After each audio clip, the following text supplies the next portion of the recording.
Welcome to SVG-TV News for Thursday, December 28, 2017. I am Rochelle Baptiste with the details. Outlining that it was his hope to have the 5-star Buckermont Bay Resort reopened by November this year, Prime Minister Dr. Ralph Gonsalves said he was advised by the property's trustee, Brian Glasgow, that if all goes as planned, the court will sanction an arrangement which could see the resort reopening by the first quarter of 2018. The Prime Minister, who was speaking on Hot 97, recently gave an insight into the process of getting the resort reopened, noting that he was advised that there are 3 entities who have put in bids to manage and operate the resort. One of them, of course, is a company from Barbados which has links with the manager and own a number of hotels in Barbados. There is one from Malaysia, and then there is a group involving a local businessman hotelier and a hotelier from Scotland.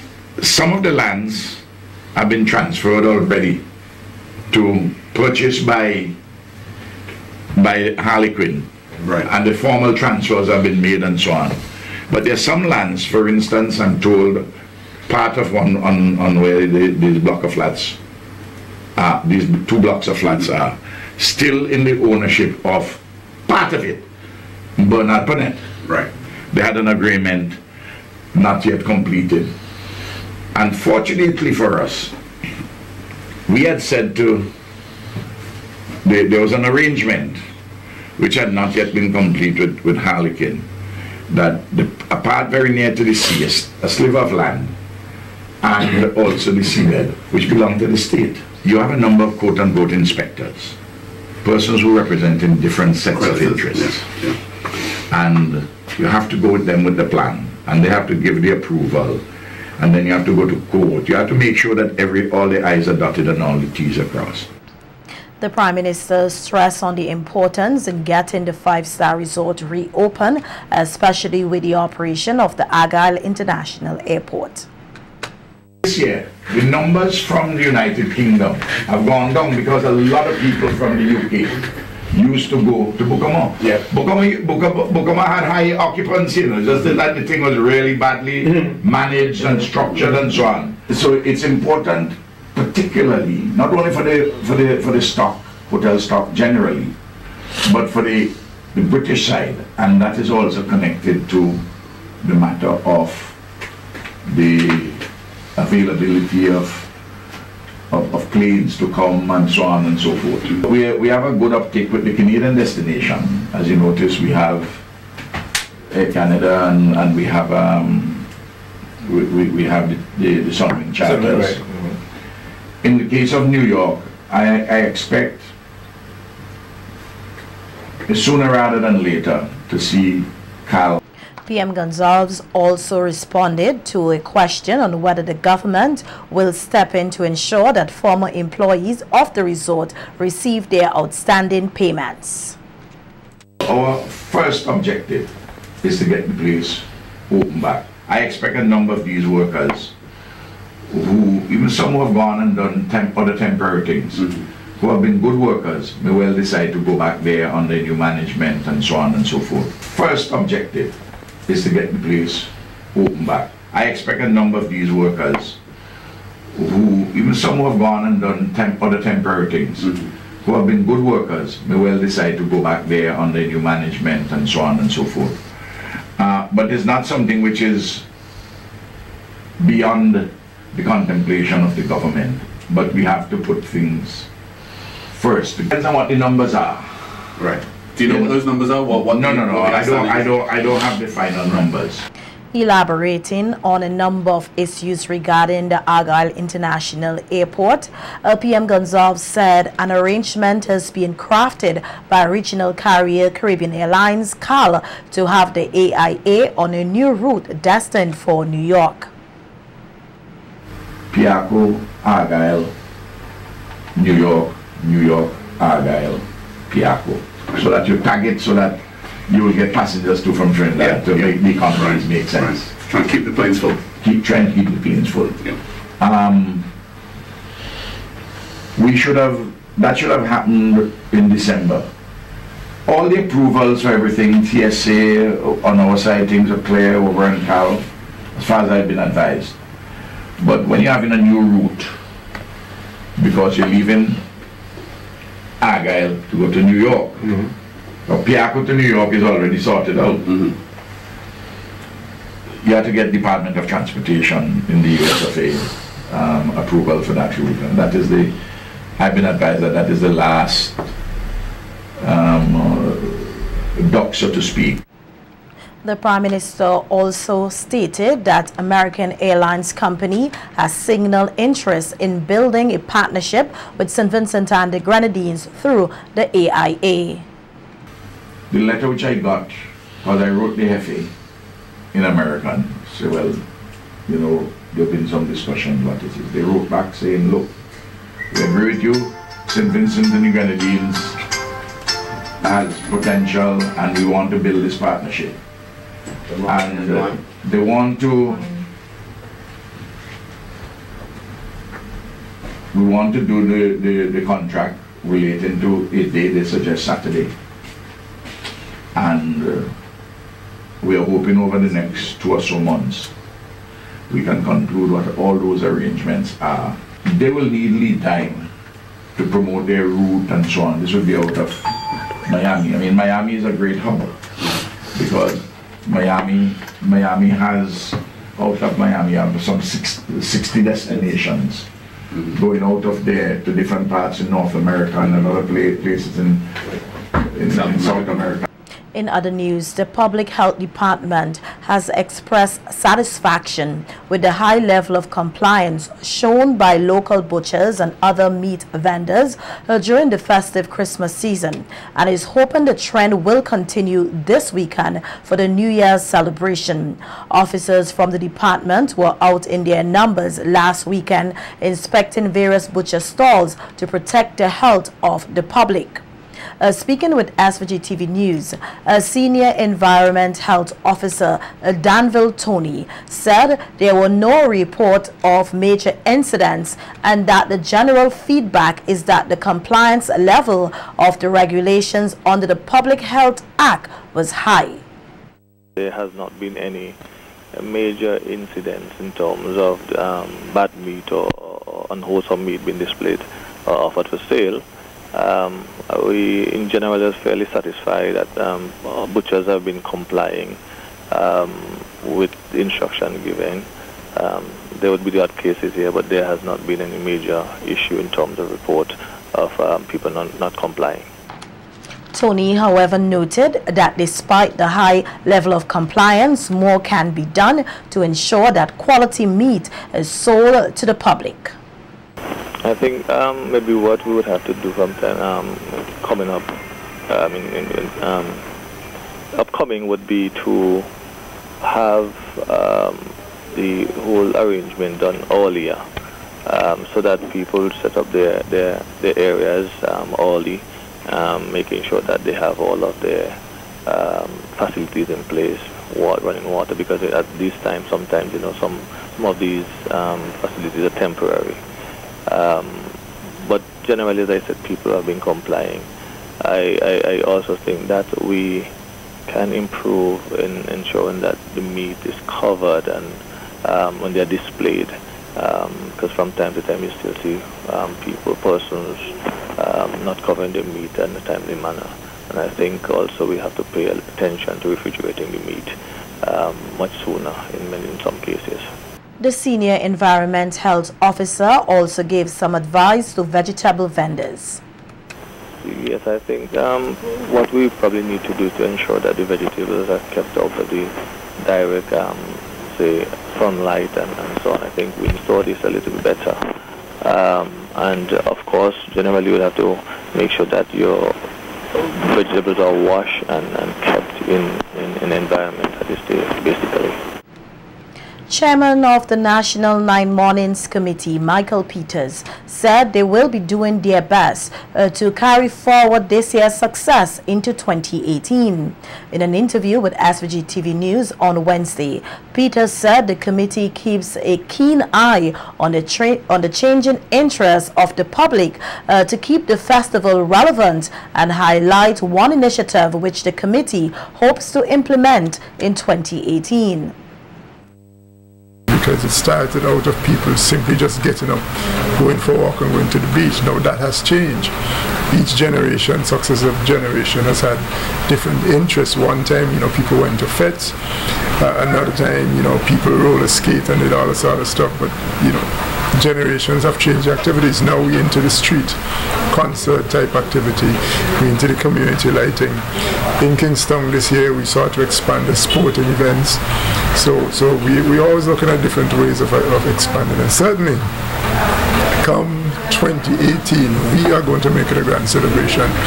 One of the things we're working hard on is getting the business community and certainly the government buildings in Kingston to light up with our 2 strings of light policy, because we want to create that festive atmosphere for the whole of Kingston. It must look alive and festive. So that is something we'll be working hard for the 20th anniversary come 2018. Peters added that the Nine Mornings Festival continues to attract the interest of visitors to these shores, adding that 2018 will be a significant year for the festival. The opening of the international airport is going to have significant impact in that people now would not have the hassle of converting from a big plane to a small plane, going to another country, direct flights. We saw it this year. A lot more people came home because of the direct flights. So we're expecting that 2018 will be a significant year as more international flights. And the festival continues to remain strong. It continues to be an experience. I really take heart. For example, this year we had for the first time a couple from Hungary, and for them it was an experience. So that they're going to go back to their country and talk about it, and this has been a similar experience. We had a number of Nigerian and Ecuadorian students coming on stage and participating. That experience is going to go back to Nigeria and Ecuador, and certainly more when they come are going to be involved in it. So we're expecting a great year come 2018. The Nine Mornings Committee Chair said given the cultural importance of Nine Mornings to St. Vincent and the Grenadines, the committee was pleased with the success of this year's festival. Vincent and the Grenadines, we have to understand that it has tremendous social implication in that during this period we see a significant reduction in crime. It has significant cultural value in that our cultural traditions tend to flourish during this period. And also, very importantly, tourism is our #1 industry, and because of the Nine Mornings Festival, a lot of people come to St. Vincent and the Grenadines for the experience. So we were pretty glad that we were able to have for another year 9 mornings. So overall, the committee is pretty pleased with what happened. We are also pleased with the level of community participation. We had a number of communities coming on board for the first time, like Sharps Village in Chateaubelair, Jeliso in Beckway, and Redemption Sharps organizing activities. Police here are investigating a motor vehicular accident in Byra last evening, which left 1 man dead. According to information received, Christian John, a 49-year-old laborer of Byra, was riding his motorcycle around 10:50 p.m. when he was struck by a Toyota car PN854 owned and driven by Addison D'Souza of Park Hill. He was rushed to the Georgetown Hospital, where he was pronounced dead by the district medical officer. The driver of the motor vehicle, Addison D'Souza, is assisting the police with the investigation. John's death is the 6th road fatality recorded for 2017 in the country. The Royal St. Vincent and the Grenadines Police Force is this evening recognizing the hard work and dedication of the men and women in the force at its annual awards and retirement ceremony taking place at the police canteen in capital Kingstown. The ceremony should be in progress at this time and is being held under the theme Appreciating Our Officers for Commitment, Bravery and Service. Special recognition will also be paid to the officers who have retired from the organization this year.